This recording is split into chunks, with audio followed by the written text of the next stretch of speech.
Regardons aujourd'hui 3 erreurs que je vois très fréquemment quand les gens sont en train de pratiquer Vinyasa Yoga ou qui sont en train de bouger d'une posture à l'autre. La première erreur que je vois, c'est ne pas lier le mouvement avec notre souffle. Notre souffle, c'est la base de yoga. Le souffle est censé de bercer chaque mouvement. Rien que bouger un bras avec le souffle et sans le souffle, ça va complètement transformer votre mouvement, votre fluidité dans le mouvement et aussi les effets énergétiques de ces mouvements. Donc, un exercice très simple que vous pouvez commencer, vous pouvez intégrer dans votre routine, ce sera de juste apprendre à ouvrir et fermer les bras avec le souffle, comme ça. Donc ça, c'était sur un inspire et sur expire.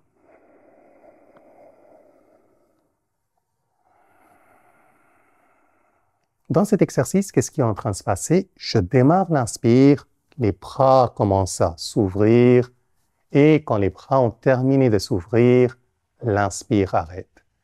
Je démarre l'expire, les bras commencent à se rapprocher et quand les bras sont rapprochés, l'expire termine. C'est comme si notre souffle est en train de bercer chaque mouvement. Chaque fois que vous allez d'une posture à l'autre, vous faites n'importe quelle transition, pensez à lier le mouvement avec le souffle. Deuxième erreur que je vois, c'est qu'on a souvent tendance à bouger trop vite, on ne prend pas assez notre temps. Je vais vous montrer un exemple. Disons que d'ici, je souhaite aller dans la table inversée. Au lieu de prendre le temps de bien poser mes appuis, je commence déjà à partir dans la table inversée. Maintenant, ça va stresser énormément mes articulations, augmenter les risques des blessures, sans parler du fait que le mental n'est plus posé, le corps n'est plus posé, les centres énergétiques n'ont pas été activés. Au lieu de ça, pensez toujours que vous avez beaucoup plus de temps que vous ne le pensez. Prenez votre temps. Comment on fait ce mouvement simple, mais si efficace pour ouverture des épaules? D'abord, on prend le temps de poser nos appuis. On génère un pas d'espace. On place et après, on ouvre. Et automatiquement, une fois que vous prenez un peu plus votre temps, vous allez vous rendre compte combien, ça évite de se blesser et combien ça aide à ouvrir le corps. Là, c'était pour cette transition, c'est la même chose dans n'importe quelle autre transition. Troisième erreur que je vois très souvent, c'est qu'on ne prend pas assez de temps pour répéter les transitions.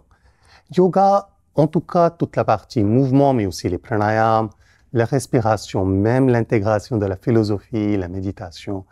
Il y a un côté philosophique, il y a un côté connaissance de soi, prise de conscience, mais il y a aussi un côté technique. Et technique, c'est comme tout le reste dans la vie. Pensez à quand vous aviez commencé à écrire, les premières lettres qu'on écrivait, c'était vraiment pas terrible. Après, au fur et à mesure du fait qu'on les répétait, ou plutôt on nous forçait à les répéter, l'écriture s'est améliorée. C'est la même chose dans yoga, dans les transitions. L'écriture s'améliore grâce à la répétition. Les transitions, les vinyas s'améliorent aussi grâce à la répétition. Mouvement. Le fait de bouger le corps. Surtout quand on peut le faire d'une manière posée, liée avec le souffle, avec confiance dans ce qu'on est en train de faire.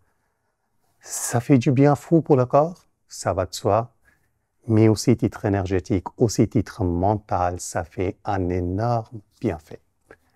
Voici alors pour cette vidéo et si les questions vous viennent, n'oubliez pas les commentaires. Namasté.